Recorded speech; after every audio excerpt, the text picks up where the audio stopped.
Ni hao, everybody. Lao Yu Gong here, old Mr. Simple, simplifying Ching Ching's simplified form and lineage even more, and getting into profound depths. Anyway, the question arose as to why the grass sparrow's tail form. Where did that come from? Actually, it's not something I invented or innovated. It's actually part of our lineage, and in some of Ching Ching's Asian lineages, it's actually taught. So it's not something I came up with. But I found it instrumental, especially with the new students, in really getting into the 13 gates, the 8 postures and the 5 elements or the 5 positions, because that is the heart of Tai Chi Chuan. And it simplifies things even more so that newer students and even advanced students can really drill down and practice the Tai Chi principles while they're doing a set of postures in a form, which is part of the original form, that really gets them to slowly perfect those postures. The other things that's really important is it gets people to practice Peng or grass sparrow's tail, on the opposite side, the mirror image side, because we do push hands on both sides. Now, we usually, when we practice push hands, we get used to doing both sides. But when we start moving into stepping push hands, when we move into Da Lu, the defense and attack of the corners, when we get into two-man sets, that's when our practicing the Tai Chi form and postures on only one side breaks down. I noticed first in myself and then in students that they then freeze. They're used to doing, say, roll back on one side, our left side. Now you're doing roll back on the right side.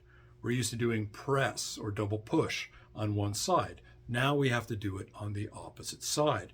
And that's when people's brains are not trained. It's suddenly everything breaks down and I don't know how to do it. This is an issue that has to be overcome.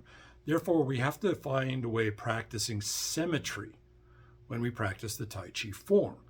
Now, the grass sparrow's tail form does just that, in a form that only has about 15 postures. And the great thing about it is you can create a loop to do it as many times as you want, which I showed in the videos. The stepping around when you do the loop for single whip is a little bit different because you don't want to keep moving backwards as you do every iteration of the form. So that's just basically the little change there is to the footwork when coming off a single whip. But you get to practice it on both sides. Now this becomes really instrumental in the two-man sets where you're stepping and in Da Lu, like I said, because you have to get used to doing the posture and the movement on the opposite side. So when we do two-man stepping and you do pushes from both sides, you get used to it. Same thing when you're doing rollback. In push hand, you get used to doing rollback on both sides. Now, the great thing is when we get to Da Lu, to two-man practice, the way we do in Ching Ching's form of going from rollback to double press is beautiful because it creates an element that also trains lightning palm, which is after rollback and the other person comes to attack me with their shoulder, I roll around it and use lightning palm. And let me demonstrate. So we do roll back, then he comes in with a shoulder. I come around it and do lightning palm. But this is basically the exact same movement as double press. So in the genius of Ching Ching in the form, and he is a genius, you're actually also practicing lightning palm. And as a master of Da Lu, Ching Ching put elements within his form that helps you also do Da Lu. Now, this doesn't come out a lot in our lineage because Da Lu kind of vanished. And you see videos of Professor Ching Ching doing Da Lu with his students in Taiwan.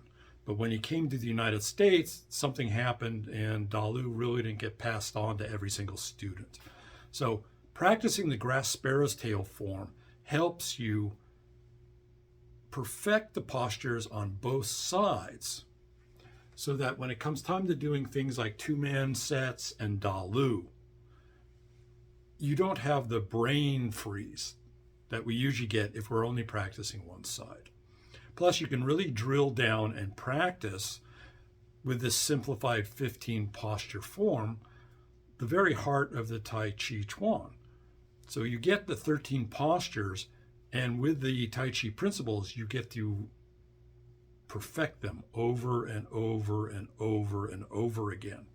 While if you're learning the 37 posture form, you're kind of dragged along with a new posture every week, every 2 weeks, and you're trying to keep up and you're trying to perfect the, get the new posture right while you're not really practicing the older postures the way you are.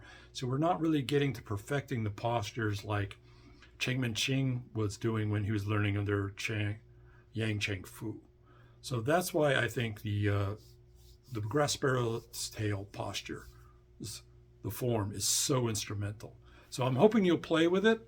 And any other questions, or I'll see you in class.